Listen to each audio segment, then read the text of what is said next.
ইসরায়েলের বিরুদ্ধে পাল্টা হামলা চালাতে ড্রোন আকৃতির যুদ্ধবিমান উন্মোচন করেছে ইরান, যার মাধ্যমে সহজেই লক্ষ্যবস্তুতে আঘাত হানতে পারবে ইরানের সামরিক বাহিনী। আর এতে চিন্তার ভাঁজ তৈরি হয়েছে ইসরায়েলের প্রধানমন্ত্রী নেতানিয়াহুর কপালে। যুক্তরাষ্ট্রের নিষেধাজ্ঞা এবং ইসরায়েলের হামলার হুঙ্কারকে যেন তোয়াক্কাই করছে না ইরান।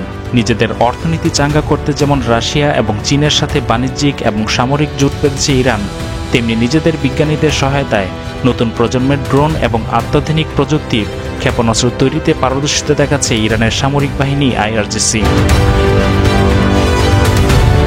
ইরানের ইসলামী বিপ্লবী গার্ড ক্রপস IRGC জানিয়েছে, ক্ষুদ্র ও ড্রোন আকৃতির দুটি স্টিল ফাইটার জেট 2 সংস্করণে তৈরি করেছে তারা। এই যুদ্ধবিমানগুলো পরিচালনায় থাকবে না কোনো পাইলট। শত্রুপক্ষের বিরুদ্ধে প্রধান সামরিক মিশন পরিচালনা করতেই এই যুদ্ধবিমানগুলো তৈরি করা হয়েছে বলে জানিয়েছে দেশটির নৌবাহিনী। JAS-313 মডেলের যুদ্ধবিমানটিতে রয়েছে বড় যুদ্ধবিমানের মতো ইঞ্জিন। গত 6 ফেব্রুয়ারি ফাইটার দুটির সফল পরীক্ষা চালায় IRGC। যুদ্ধের সময় আকাশে প্রায় 1 ঘন্টা উড্ডয়ন করতে পারবে জানিয়ে ইরানের নৌবাহিনীর কমান্ডার আলী রাজা তানসিরি বলেন, JAS-313 মডেলের যুদ্ধবিমান দুটি শত্রুপক্ষের বিরুদ্ধে গোয়েন্দা নজরদারি এবং বোমা হামলা চালানোর জন্য তৈরি করা হয়েছে।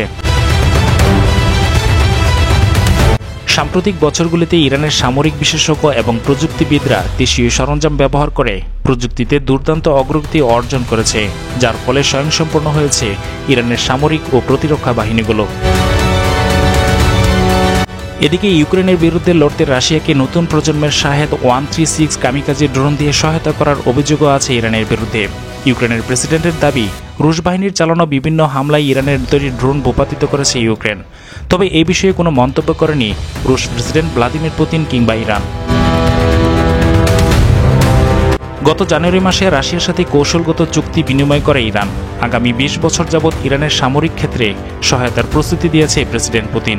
রাশিয়ার তৈরি সুখোই S-35 মডেলের যুদ্ধবিমানও এখন ইরানের দখলে, যার ফলে মধ্যপ্রাচ্যে অনেকটা কোণঠাসা হয়ে পড়েছে পশ্চিমা বলয়। ইরানকে মোকাবিলায় চিন্তায় পড়েছে ইসরায়েলের প্রধানমন্ত্রী নেতানিয়াহু।